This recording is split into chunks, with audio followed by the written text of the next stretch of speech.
इंकशाफात और इल्जामात पर नवाब मलिक ने ट्वीट करके अपना रद्दअमल जाहिर किया। उन्होंने लिखा कि समीर दाऊद वानखेड़े ग्रुप के एक रुकन ने प्रेस कॉन्फ्रेंस करके असल मुद्दे से ध्यान हटाने और गुमराह करने की नाकाम कोशिश की। उन्होंने लिखा कि वो कल सबके सामने सच का इजहार करेंगे।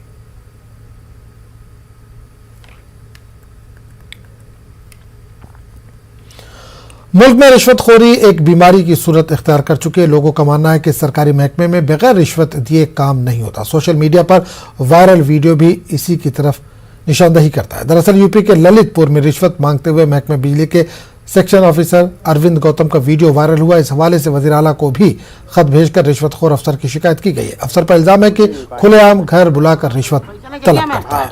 अंत में साहब अपनी जाबाज भाई थी। साहब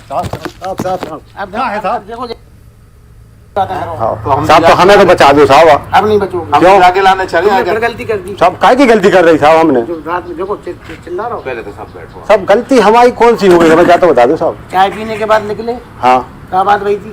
साहब जाबाज भाई थी कि हमारे पास पैसा नहीं है वो हम आपको दे नहीं पाएंगे। अंत में क्या बात भाई थी? पैसा नहीं चाहिए मैं। हाँ अंत में साहब अपनी जाबाज भाई थी।